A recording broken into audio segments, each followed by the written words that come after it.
Peggy 16.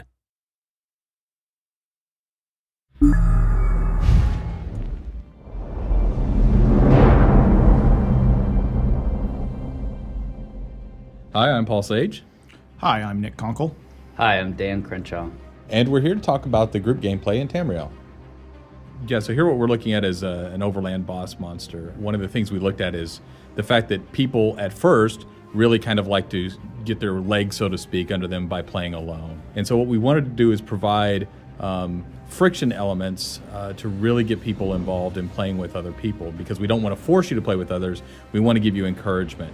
So we opened up here with Sorcerer's Crystal Shard, kind of stun the guy right off. I'm the healer there, just went into lightning form. We'll do it again. Yeah. So that's going to reduce my damage. So I usually pop that when the boss has turned to target me. You see me blocking there as he unleashed his AoE. I popped the healing ward, or steadfast ward, on my buddy Eric there, since he was getting focused by the boss.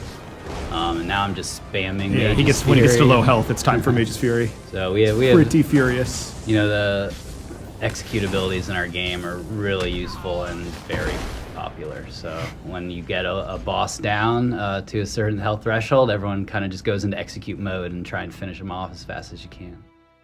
This is trying to find a group member, and the fact that, you know, we don't want you to. We want to make sure that the world is big, and therefore we put lots of exploration points. But we don't want to artificially keep you from people by making it to where, you know, it takes an hour to get to somebody. So we have fast travel mechanisms where you can use either these way shrines, which is what you're seeing here, or you know, if you're actually in the group, you can teleport to that nearest group member, which may put you at a way shrine just because we have to put a safe place. But the idea is to get you with your group members as fast as possible. Yeah, and being able to just pop open your map, click on that way shrine, and instantly teleport there anywhere that you've already discovered. It's really nice. And this is a Dark Anchor encounter. Yeah, anytime you see something like this out in the world and you know, hey, there's 6 guys there and they're performing some sort of super ritual and I'm pretty sure something terrible is going to happen after that, you want to be able to quickly get a friend to come with you, because you're not going to be able to take that out by yourself probably. That guy's going to be fine. Trust me, guys. I don't think he's going to be fine at all. It's going to be great. He's floating in midair. Yeah, so he got sacrificed, and in his place, bad things. I think one of the funniest things about Dark Anchor, he's going to be fine too. Oh, he's not going to be fine at all. No, that feels good. Yeah, poor guy floating up into the sky. Countdown to 1 shot. 3, 2, 1. 1 shot. There's nothing wrong with sneaking up with a bow. P.S. That guy was dead. 1 shot. Give him the AoEs. The idea is that Molag Bal, who's this, a Daedric prince, is trying to pull the world, which is called Nirn, into his realm of Cold Harbor, and basically make it a bad time for everybody. So this is one of those anchor points, and that's why you see all of his minions spawning in. These Daedra are trying to prepare the way for him to bring Nirn into Cold Harbor. This Dark Anchor's not given up easily. I think we're pretty well positioned here to make sure that we can, but we can see monsters. Every person's engaged in an individual little fight, and Dan sort of in the back healing, but also dealing with guys that are rushing at him. So there's just enough action that if you aren't coordinated and working together like this, then everyone will just scatter and die on their own. Dark Anchor's really started to take off when we introduced the mechanics of the switches there, or the pinions that you have to release, and you have to decide, okay, which one of us is going to go stop fighting the monsters to go run over and hit the pinions. It just added, a few more interesting decision points in the gameplay there. Yeah, I really like the feel of it versus how, it used to feel more like an arena, a game style, and this is more like Bal's trying to defend himself, throwing everything he's got at you, and you sort of have to just deal with all the problems, and they're just coming constantly. Probably want to protect the healer there. Yeah, there you go. Oh, is that the crystal mortar there? I love that one. Yeah, I really like just how it's just a continuous wave of all kinds of terrible things from all kinds of terrible Daedric enemies, right? And because of that unpredictability, you want to make sure you bring a really flexible party and build to the situation.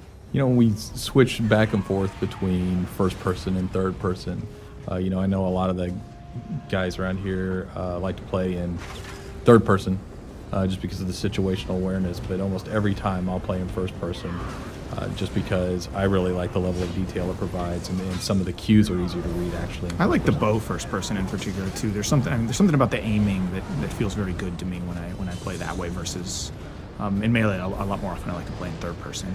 I think something worth pointing out too about what you're seeing on screen right here is that it's the Dragon Knight Firestaff build, but he's wearing heavy armor. So it's kind of an unusual combination, right? There isn't really an archetype that fits with per se. It's a little mage, it's a little battle mage. And it's just something that people found on their own. It wasn't necessarily something we built the game around. It was a build that emerged naturally when people sort of found the synergy between the Firestaff and some of the Dragon Knight abilities. So it's pretty popular, and it's also quite survivable. You can see him both tanking and dishing out some pretty solid AoE damage. So I really think my Clanfear is beating us all. the Clanfear, that thing's doing work. Get it done, Clanfear. Yeah, he's taking on that Storm Mage knock. Oh, that was the Templar Spear. Yeah, spearing him for days Great there. ability. You know, I think if you're playing the Bow Templar, certainly that spear ability that knocks him down. Yeah, it's pretty cornerstone. Yeah, is very helpful. And then if you take the bow ability, which is Scatter Shot, you've got another knockdown, so you can take on 3 opponents pretty easily. Yeah, so I chose the Sorcerer Healer because I love the heal staff abilities first off, and the Sorcerer gets a ton of mana regen. Dark Exchange. Yeah, and the Dark Exchange ability, which basically lets me sacrifice stamina, which as a healer I'm not using a whole lot, Right. to regen both health and mana. So Yeah. just awesome all around. Well, speaking of sacrifices, we Yeah. have this have this going on. You know, for practice being illegal, Daedric worship sure does play a Yeah, lot. it's awfully prevalent. This is a harvester. You can see that there's a little orb on the side of your screen there that just got exploded.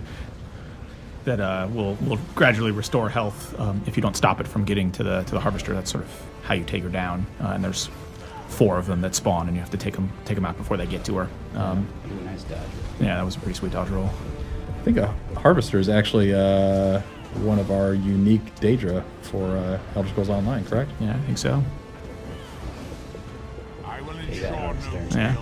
So that's at the end of all the waves, or all the sort of continuous waves. There's one giant boss, and then you get the opportunity to knock out the thing for good, which is what's happening here. And you can see like it was a really bad place. The world was warped around this, and after you take it out, it sort of returns to normal. You know, the skies go back to clear. Yeah, Pretty sparkles. Yeah, take that, Molag Ball. Stay out of our Tamriel.